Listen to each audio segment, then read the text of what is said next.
Hai, pernahkah kalian berpikir mengapa orang tua kita setiap harinya harus bekerja? Atau mengapa kita harus bersekolah? Atau mengapa orang-orang menjualkan hasil dagangannya? Nah, tujuan dari mereka melakukan kegiatan tersebut adalah untuk memenuhi kebutuhan mereka. Sebelum lebih jauh menjelaskan tentang materi kebutuhan, hari ini bersama Mr. Joni akan menjelaskan tentang materi kebutuhan dalam pembelajaran ilmu pengetahuan sosial. Berbicara mengenai kebutuhan manusia, apakah makanan termasuk kebutuhan manusia? Atau apakah pendidikan termasuk kebutuhan manusia? Atau apakah traveling merupakan kebutuhan manusia? Atau membeli baju yang baru merupakan kebutuhan manusia? Nah, untuk menjawab semua itu, kita akan mempelajari tentang kebutuhan manusia. Tujuan pembelajaran kita hari ini yang pertama dapat menjelaskan tentang pengertian kebutuhan. Yang kedua dapat menjelaskan tentang jenis-jenis kebutuhan manusia. Nah, lalu apakah yang dimaksud dengan kebutuhan itu sendiri? Nah, salah satu teori menjelaskan bahwa kebutuhan adalah segala sesuatu yang dibutuhkan oleh manusia untuk menunjang aktivitasnya dalam kehidupan sehari-hari. Nah, segala sesuatu yang dibutuhkan di sini berupa barang atau jasa. Nah, setelah kalian tahu tentang pengertian kebutuhan manusia, nah, yang kedua kita akan mengklasifikasikan jenis-jenis kebutuhan manusia. Nah, jenis-jenis kebutuhan manusia terdiri atas 4 kategori atau 4 bagian. Yang pertama menurut intensitasnya, yang kedua menurut sifatnya, yang ketiga menurut waktunya, serta yang keempat menurut subjeknya. Kita akan bahas satu persatu. Yang pertama, kebutuhan manusia menurut intensitas atau tingkatannya. Nah, terdiri atas kebutuhan primer, kebutuhan sekunder, dan kebutuhan tersier. Ada tambahan lagi nih, yaitu ada kebutuhan akan pendidikan dan kebutuhan kesehatan. Kita bahas satu persatu. Kebutuhan primer atau bisa disebut juga sebagai kebutuhan pokok, ya, adalah kebutuhan pokok. Nah, apabila tidak dipenuhi maka akan mengganggu aktivitas manusia. Nah, contohnya itu yang seperti apa ya? Nah, contohnya seperti sandang, pangan, dan papan. Sandang itu apa? Pakaian. Papan, tempat tinggal. Pangan itu adalah makanan. Yang kedua, kebutuhan sekunder, artinya adalah kebutuhan tambahan. Ya, kebutuhan ini bisa dipenuhi atau juga tidak bisa dipenuhi. Nah, contoh dari kebutuhan sekunder itu apa ya? Nah, misalnya seperti perabot rumah tangga, atau misalnya sebagai seorang pelajar, ya, kalian membutuhkan yang namanya apa? Nah, misalnya buku, tas, dan lain sebagainya.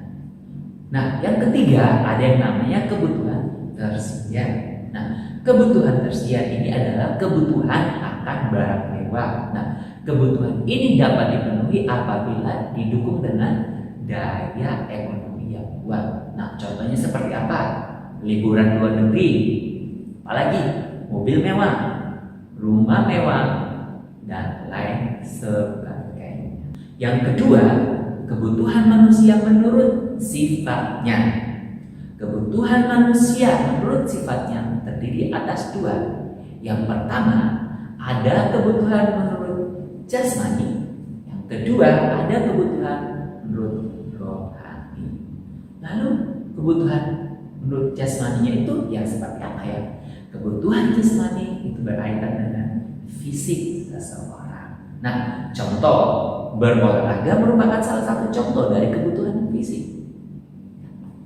Yang kedua, kebutuhan jasmani yang berkaitan dengan jiwa manusia. Contoh, beribadah merupakan contoh kebutuhan jiwa bagi manusia. Rekreasi merupakan kebutuhan rohani. Yang ketiga, ada yang namanya kebutuhan menurut waktunya. Nah, kebutuhan manusia menurut waktunya terbagi atas dua. Yang pertama, ada kebutuhan menurut waktu sekarang, dan yang kedua, waktu yang akan datang. Nah, apa bedanya kebutuhan manusia yang sekarang dan yang akan datang? Kebutuhan manusia yang sekarang artinya apa? Harus dipenuhi saat itu juga. Apabila tidak dipenuhi, maka akan mengganggu aktivitas manusia. Contohnya seperti apa? Saat kita lapar, tentu kita butuh makanan. Nah, saat itu juga pasti kita akan makan. Itu adalah contoh kebutuhan saat ini.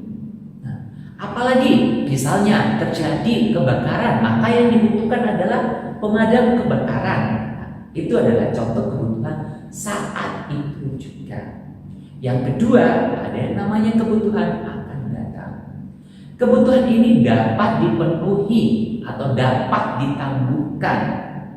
Nah, contoh dari kebutuhan ini adalah misalnya kita menabung dari sekarang untuk masa depan kita. Misalnya suatu saat kita mau ingin kuliah, berarti kita sudah harus menabung. Atau contoh dengan kita bersekolah, itu merupakan kebutuhan yang akan datang, ya, dalam mempersiapkan diri kita suatu saat untuk menjadi orang-orang yang sukses. Nah, yang keempat itu kebutuhan menurut subjeknya. Kebutuhan menurut subjeknya terdiri atas dua. Yang pertama, kebutuhan individu. Yang kedua, kebutuhan kolektif. Kebutuhan individu itu seperti apa? Kebutuhan yang berkaitan dengan diri kita sendiri. Contohnya seperti apa? Kita butuh handphone, kita butuh pakaian, kita butuh makanan, dan lain sebagainya. Yang kedua, kebutuhan kolektif. Artinya apa? Kebutuhan ini dibutuhkan atau dirasakan oleh semua orang. Kira-kira contohnya apa ya? Nah, contoh dari kebutuhan ini adalah seperti sekolah. Karena yang masuk di dalam dunia pendidikan itu adalah semua masyarakat boleh masuk dalam dunia pendidikan. Terus contoh lainnya apa lagi? Angkutan umum adalah contoh dari kebutuhan kolektif. Terus apa lagi? Jalan raya merupakan contoh kebutuhan kolektif. Nah, hari ini kalian sudah belajar sesuatu, kan? Nah, tadi kalian sudah mempelajari tentang pengertian kebutuhan manusia. Yang kedua, kita sudah dapat mengklasifikasikan jenis-jenis kebutuhan manusia. Jadi ada 4 jenis kebutuhan manusia menurut tingkatannya, menurut sifatnya, menurut waktunya, dan menurut subjeknya. Terima kasih sudah join dalam pembelajaran IPS hari ini. Sampai bertemu dalam pembelajaran IPS selanjutnya. Tetap semangat, jaga kesehatan, jangan lupa berdoa, and God bless you. Bye bye.